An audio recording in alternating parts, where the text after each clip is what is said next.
Hello everyone, study eye vision में आपका स्वागत है। आज हम जानेंगे नोबेल प्राइज 2021 यानी उन वैज्ञानिकों के बारे में जिन्हें फिजिक्स के क्षेत्र में नोबेल प्राइज पुरस्कार दिया गया है। देखिए, royal Swedish academy of sciences ने फिजिक्स यानी भौतिक विज्ञान के लिए साल 2021 के नोबेल पुरस्कार की घोषणा कर दी है। तो जो हमारे पास जो 3 वैज्ञानिक हैं वो ये हैं, यानी पहले हैं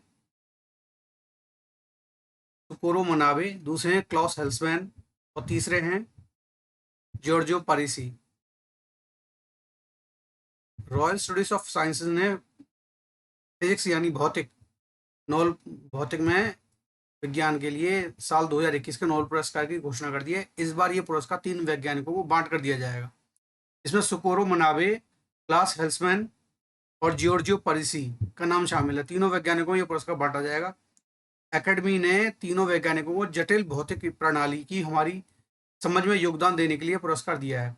इस नोबेल पुरस्कार में आधा पुरस्कार सुकोरो मनाबे और क्लास हेल्समैन में बांटा जाएगा, जबकि आधा पुरस्कार जो है जॉर्जो परिसी को दिया जाएगा। ऐसे में जानते हैं कि ये तीनों वैज्ञानिक कौन हैं और उन्होंने क्या ऐतिहासिक कार्य किए हैं।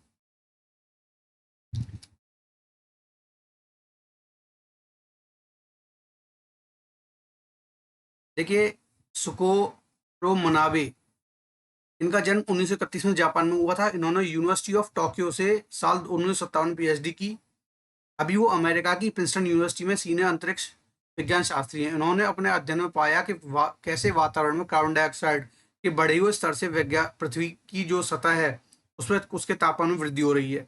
उन्होंने क्लाइमेट चेंज को लेकर भी रिसर्च की थी, जिसके बाद उन्हें इस प्राइज के लिए चुना गया। इससे पहले उन्होंने रेडिएशन बैलेंस का पता लगाया था और ऐसा करने वाले वो पहले वैज्ञानिक थे।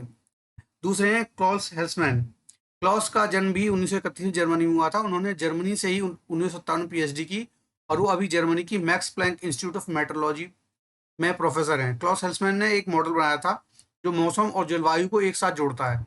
इससे पता चलता है कि मौसम परिवर्तन होने के बाद भी जलवायु मॉडल विश्वसनीय क्यों हो सकते हैं। साथ ही उन्होंने जलवायु को लेकर कई मॉडल विकसित किए और उनके मॉडल से पता चलता है कि वातावरण में बढ़ रहा तापमान मानव उत्सर्जन में निकले कार्बन डाइऑक्साइड की वजह से है। और इसके बाद है हमारे जो तीसरे वैज्ञानिक हैं जॉर्जो परिसी। जॉर्जो परिसी का जन्म जो है साल 1948 में इटली में रोम में हुआ था। उन्होंने रोम से ही साल 1970 में पीएचडी की और अभी सेपियंसा यूनिवर्सिटी ऑफ रोम में प्रोफेसर हैं। जियोर्जियो ने अव्यवस्थित जटिल मटेरियल में छिपे हुए कई पैटर्न की खोज की है। उनकी खोज जटिल प्रणालियों के सिद्धांत में सबसे महत्वपूर्ण योगदान में से एक है। साथ ही उन्होंने फिजिक्स के क्षेत्र में के अलावा गणित, बायोलॉजी, न्यूरोसाइंस और मशीन लर्निंग यानी आर्टिफिशियल इंटेलिजेंस जो होती है कंप्यूटर साइंस की, उसमें कई मटेरियल्स को लेकर के इसकी जानकारी दी है। अब आते हैं कि इन सबसे जो इम्पोर्टेंट चीज़ होती है जो लोग ज़्यादातर देखते हैं कि कितने मिलेंगे, यानी तीनों वैज्ञानिकों को कितने पैसे मिलेंगे। इनको मिलेंगे 10 मिलियन स्वीडिश क्रोनर, यानी उनके नोबेल हिस्से के आधार पर इनमें बांट दिया जाएगा। अब ये दे इंटरेस्ट इस चीज़ में है कि ये जो है भारतीय रुपये में कितने होते हैं। भारतीय रुपये में ये होते हैं 8,49,28,260 रुपये बनते हैं भारतीय रुपये के हिसाब से। तो ये थे भौतिक विज्ञान के नोबेल पुरस्कार विजेता। अभी इसी के साथ और भी क्षेत्रों में नोबेल पुरस्कार दिए जाते हैं वो धीरे धीरे आते जाएंगे, उसके बारे में आपको बताते चले जाएंगे। तो आज के लिए बस इतना ही, अगली वीडियो में देखेंगे। चलिए, थैंक यू।